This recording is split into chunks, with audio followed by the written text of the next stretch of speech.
रात के सन्नाटे में अकेले मिलना, बदन पर इस तरह के तंग कपड़े, झूठे ड्रामे के सहारे किसी को अपने घर तक ले आना और रात के 2 बजे घर के अंदर चलने की दावत देना। रुक जाओ, एहसान जताकर मत जा, सुन ले मेरी बात। तुमको देखकर एक चीज तो समझ में आ गई कि हर वो चीज जो चमकती है वो सोना नहीं होती। अब मुझे देखकर एक चीज तुम भी समझ लो कि हर वो चीज जो काली होती है वो कीचड़ नहीं होती। ओ मानिया, सलीम, एल्बर्ट, पिंटू, कालिया, जल्दी बाहर आओ।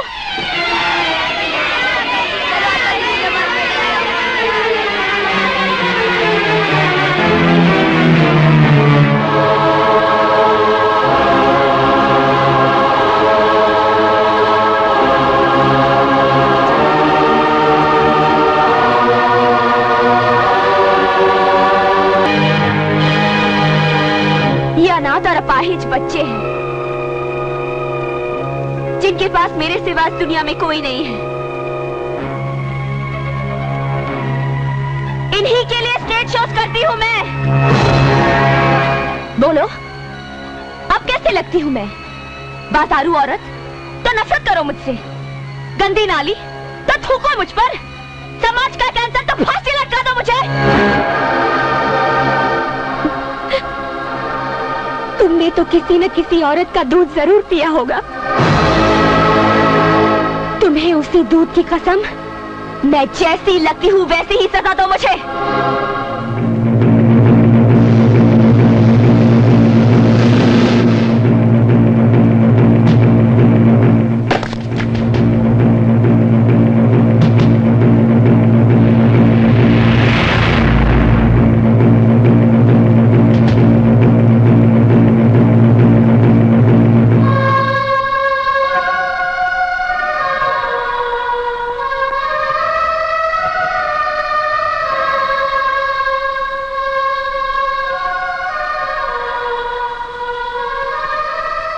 मैं पवित्र गीता को पहले इसी तरह माथे से लगाता हूं, फिर होठों से इज्जत देता हूं। लेकिन मैं, तुम में भी एक महाभारत है, तुम्हारे हर शब्द में क्रांति है। तुम भी पवित्र गीता की तरह हो, इसीलिए तुम्हारे साथ ये सलूक करना पड़ा।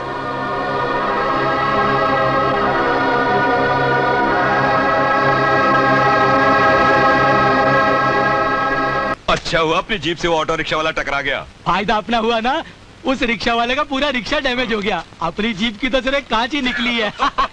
अपना माल बनाते जाओ, कोई देखने वाला नहीं है। सब साले ऑफिसर यहाँ माल कमाने के चक्कर में है, अपन क्यों नहीं कमाए? कोई ना देवे उसको दो डालने का।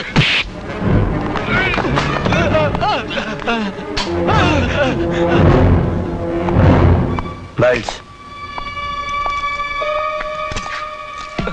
ये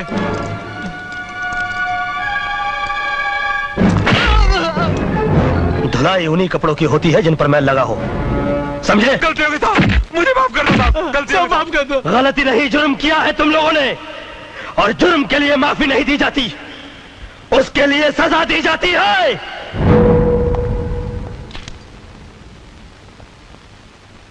नंदू कहां चला गया? ओह, कॉलेज चला गया हुआ। ये 11 बज गया, अभी तक सब इंस्पेक्टर वर्धन क्यों नहीं आए? सर वो हमेशा लेट ही आते हैं।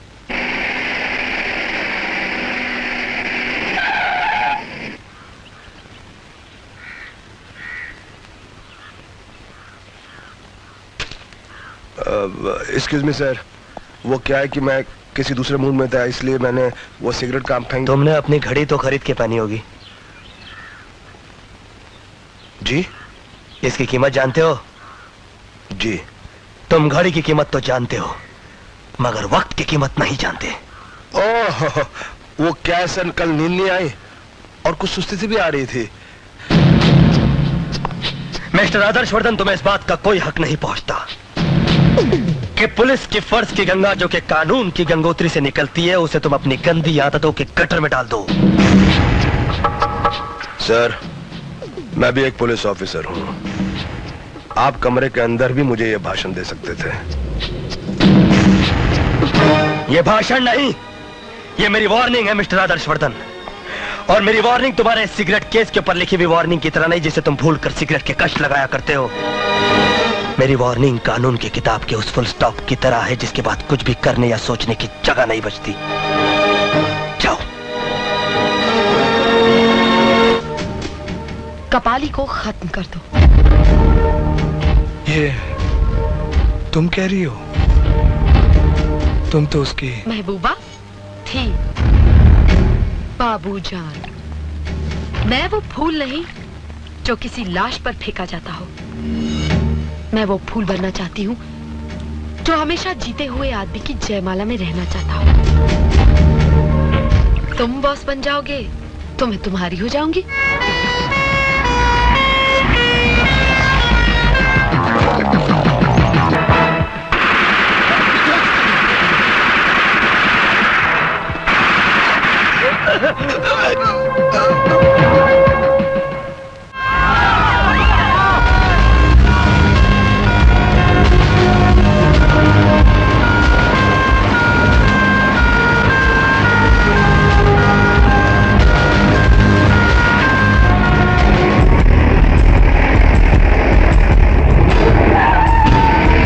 तुम पिछले गेट के क्राउड को कंट्रोल करो। जाओ।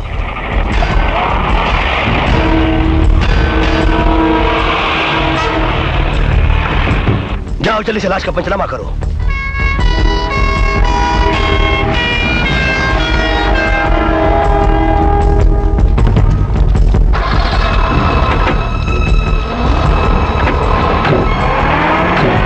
पीछे हटो, पीछे हटो, यहाँ से पीछे।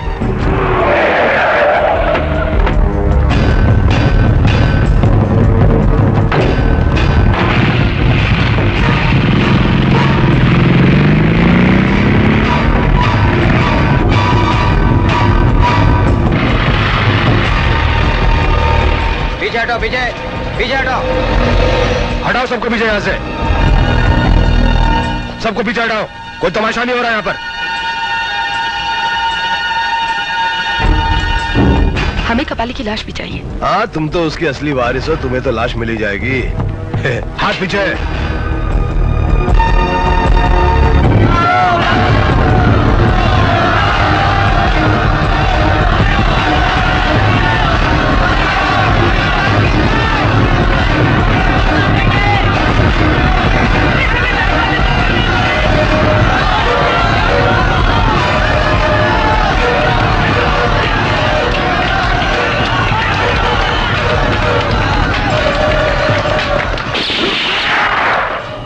कानून अपने हाथ में मत लीजिए। अरे कानून को तो तुम लोग अपने हाथ में लेते हो। हाँ, तुम लोग। हाँ, हम कानून अपने हाथ में लेते हैं, लेकिन उसी इज्जत के साथ जिस तरह कोई गीता या कुरान अपने हाथ में लेता हो। मगर आप लोगों ने एक गुंडे के लिए पत्थर और डंडे अपने हाथों में उठा लिए हैं। भूल गए कि कपाली ने कई निर्दोषों की जान ली। भूल गए कि कईयों की इज्जत लूटी उसने। कुछ भी था, वो हमारी जात वाला था। जात दुनिया में सिर्फ दो तरह की होती है, एक वो जो आंसू पीता है, एक वो जो खून पीता है, एक वो जो इंसानियत को आबाद करता है, एक वो जो इंसानियत को बर्बाद करता है। कपाली जैसे समाज का कोड अगर आपकी जात का हुआ तो क्या आप उसे गले लगा लेंगे? एक वक्त हुआ करता था जब हमारा समाज उसे अपना हीरो बनाता था, जो इंसान त्याग और बलिदान की मूर्त हुआ करता था। मगर आज लोगों ने गुंडों को अपना हीरो बनाना शुरू कर दिया है। अरे ये गुंडे तो गुंडे होते हैं, गंदगी लाख माथे पर रगड़ो वो चंदन नहीं बनती, हर लुटेरा वाल्मीकि नहीं बनता। बंद करो, बंद करो गुंडों की पूजा का ये रिवाज। और अगर ये रिवाज बंद नहीं हुआ तो वो दिन दूर नहीं जब इस देश की कोख से सिर्फ गुंडों की नस्लें पैदा होंगी, और उसका सबसे भारी नुकसान तुम जैसे लोगों को होगा। तुम जैसे लोगों को। भाषण बंद करो, हमें कबाली का कातिल चाहिए, कातिल। अबे हट, अबे हट, हट। मुझे कौन सा भाषण देकर तुझ जैसे नामर्द का वोट लेना है? Get out from here. Gate तोड़ दो और चलो आगे। हर वो कदम जो कानून तोड़ने के लिए आगे बढ़ेगा मैं उसे अपाहिज कर दूंगा।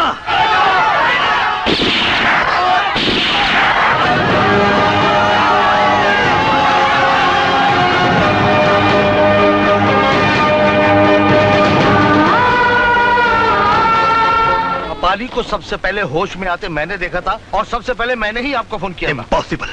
अगर आपने मुझे सबसे पहले फोन किया होता तो कातिल के पहुंचने से पहले इंस्पेक्टर सिद्धांत यहाँ होता। आप मेरी बात के यकीन कीजिए कि मैंने आपके थाने फोन किया था और किसी आदमी ने फोन उठाया था। मैंने कपाली के बारे में सारी बातें उसे बता दी थी ताकि आपको खबर दे सके। कौन था वो? मैंने उससे बार बार पूछा कौन हो तुम, कौन हो तुम। उसे जवाब तो नहीं दिया लेकिन फोन काट दिया।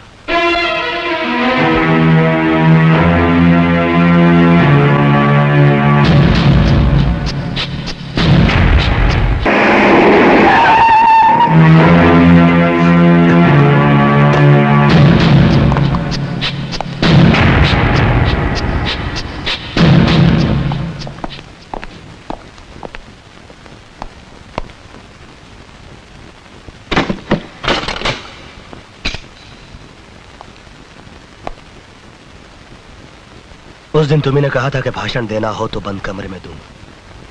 आखिर तुम भी एक पुलिस ऑफिसर हो, इसीलिए दरवाजा बंद कर दिया। बताओ, कल जब डॉक्टर का फोन आया तुमने मुझे खबर क्यों नहीं की? मैंने फोन नहीं उठाया। झूठ बोलते हो तुम। तुमने कपाली का मर्डर कैसे करवाया?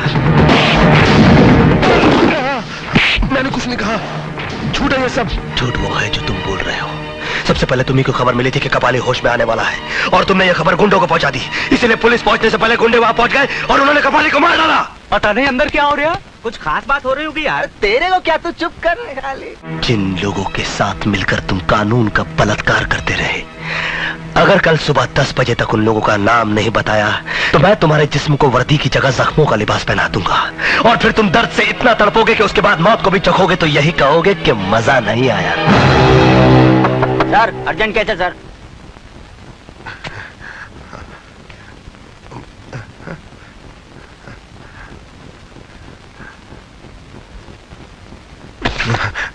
आओ, और हो सके तो मुस्कुराहट का कफन अपने होठों पे डाल दो ताकि अपने छोटों के सामने बेइज्जत होने से बच जाओ।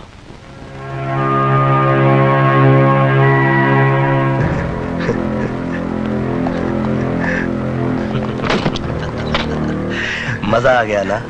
हाँ, बहुत मजा आ गया। अरे कोई साहब को कोल्ड ड्रिंक पिलाओ। कल 10 बजे। Cold drink sir.